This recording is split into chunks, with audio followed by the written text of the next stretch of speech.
কার যে কখন কোন বিপদ আসবে কেউ তা বলতে পারে না। কল্পনাও করি নাই রাত 12টার সময় এত বড় খারাপ সংবাদ পাবো। আমার এই ভিডিওটা ছিল ঈদের দিন। ঈদের দিন বিকালবেলা গিয়েছিলাম আঙ্গিনায়। আঙ্গিনার থেকে আসলাম বাবার বাড়িতে। আঙ্গিনা থেকে প্রসাদ দিল, ভাবলাম মা বাবাকে প্রসাদটা দিয়ে আসি। এই যে আমার বাবা এখন সুস্থ হয়ে গেছে, একটুও সে বসে থাকতে পারে না, তার হাতে কোনো না কোনো কাজ থাকতেই হবে। বাড়িতে পিসিমা, মা, বাবা এই তিনজনে আছে। বাড়িতে আসলে মা বারবার বলতে থাকবে এটা খাও ওইটা খাও, বলছি খাবো না কিছু। এই যে একটা কমলা এনে দিয়ে বলল অন্তত এই কমলাটা খাও, খাইতেই হবে কিছু।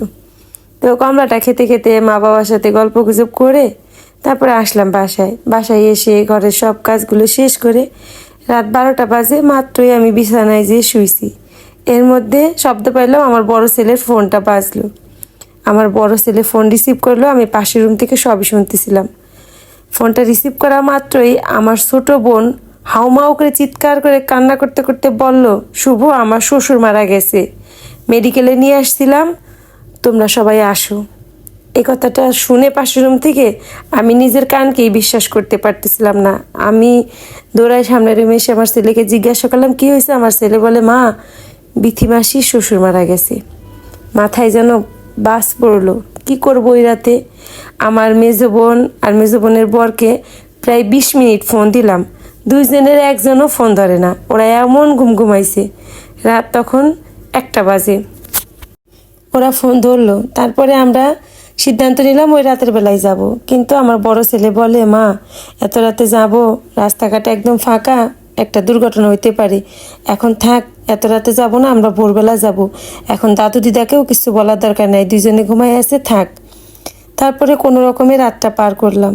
রাতে তো একটুও ঘুমাইতে পারি নাই, অপেক্ষা করতেছিলাম কখন ভোরের আলো ফুটবে।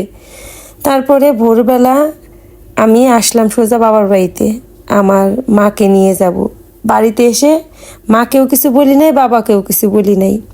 বাবা, মা, পিসিমা একই প্রশ্ন তিনজনের, আমি এত সকালবেলা কেন বাড়িতে আসছি। আমার মাকে বললাম, মা বিথিদের বাড়িতে যাব, বিথির শ্বশুর একটু অসুস্থ, চলো আমরা দুইজনে মিলে দেখে আসি। তো মা বাসা থেকে বের হয়ে দেখে যে রাস্তায় আমার মেজো বোন দাঁড়ানো। তখন মা বলে যে ওরা কেন যাচ্ছে তাহলে। তো তখন আমি মাকে কি বলি, আসলে আমার মাও তো একজন হার্ট অ্যাটাকের রুগী, হঠাৎ করে ঘুম থেকে উঠে এমন একটা সংবাদ পেলে তার কেমন লাগবে, এই জন্য আমি ভাবছি একটু পরে বলি। বাবাকে তো কিছুই বলি নাই। রাস্তায় এসে যখন দেখছে অটোর ভিতরে আমার মেজো বোনের শ্বশুর আর শাশুড়ি দুজনে, তখন মা বলছে কি ব্যাপার, ওনারাও কেন যায়, ওই যে সামনে আমার মেজো বোনের বর আছে। তারপর আমরা দুই বোনে মিলে মাকে বুঝিয়ে বললাম যে রাত্রের বেলায় আমরা খবর পাইছি, তোমাকে বলি নাই, বোনের শ্বশুর মারা গেছে। আসলাম আমরা এই বাড়িতে, কেউ কল্পনাও করি নাই এমন দিনটা দেখব, সুস্থ মানুষটা হঠাৎ করে এইভাবে চলে যাবে, আমরা ভাবতেও পারি নাই। রাতের বেলা বাসায় আসছে, খাওয়া দাওয়া করছে, খাওয়ার পরে তার শরীরটা ভালো লাগতেছিল না, বমি হয়েছে, টয়লেট হয়েছে, আর তারপরেই সঙ্গে সঙ্গে তার প্রাণটা চলে গেছে। হাসপাতালে আনার পর ডাক্তাররা জানায় স্ট্রোক করে মারা গেছে। তো মেসোর শেষ কাজ সম্পূর্ণ হইল। এরপর আমরা সবাই মিলে আসলাম আমার মেজো বোনের শ্বশুর বাড়িতে। এই যে হচ্ছে আমার মেজো বোনের শ্বশুর বাড়ি। আমার মেজো বোন আর ছোটো বোনের একই গ্রামে বিয়ে হয়েছে, পাশাপাশি বাড়ি। তো এই বাড়িতে তো আমার মেজো বোন এখন থাকে না, ওরা থাকে ফরিদপুরে।